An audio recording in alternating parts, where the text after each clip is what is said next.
Welcome to a logical lesson on the order of adjectives in the English language. How do we decide in which order our English beautiful adjectives should go?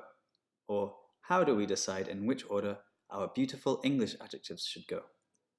Dr. Charles Darling put together a guide called The Royal Order, showing how adjectives in a series should be ordered before the noun. First, he says, come the determiners, followed by an observation or opinion. We would use a more general observation followed by a more specific one if using multiple adjectives of opinion. Then, adjectives describing size or shape, and then age. Next would come descriptions of color and pattern before the origin of an object, and then its material. Finally, the qualifier, which would be linked to the noun, for example, an eyebrow pencil or a forum moderator. This leaves us with a decent enough acronym, DOSACOM, which is much better than my attempt at a mnemonic device. Ducks often scream around crazy old men. But I think it is much easier to simply remember why there is an order in the first place. It seems to me that the logic can be stated like so. The more important an attribute is to an object's identity, the closer it is to the object's noun.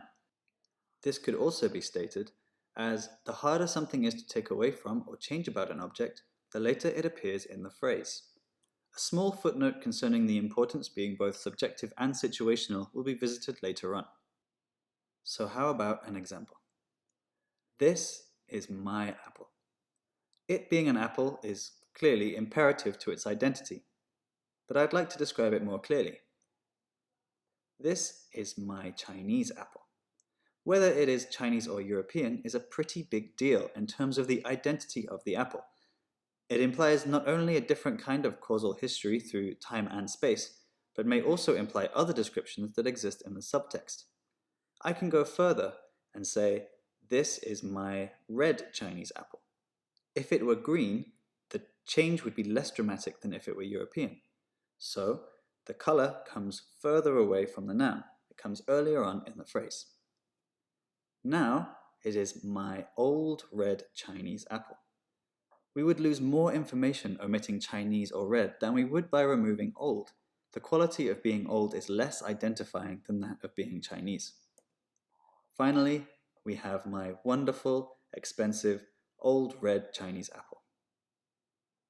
The opinions add little more than emphasis really, but as the specific and more measurable observation that it is expensive is more identifying, it succeeds the more general observation that it is wonderful.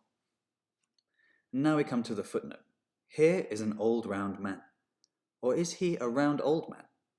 The more identifying adjective here is dependent on what I don't need to emphasize. For example, what is shared among peers? In a group of round men, he is the old round man. In a group of old men, he is the round old man. So whether he is a round old man or an old round man is up to the context of identification. Some say there is another factor dictating adjective order.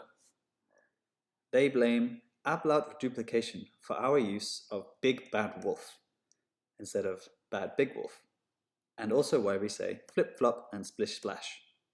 Putting high vowels before low vowels just sounds better. But I think the problem here is big. It's not a big problem, but I think big is the word that changes bad big wolf to big bad wolf.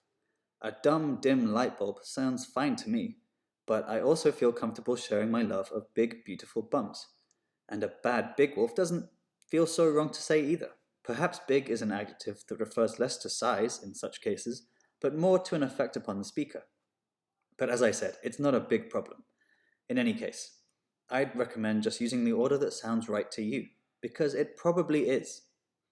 Thank you for watching.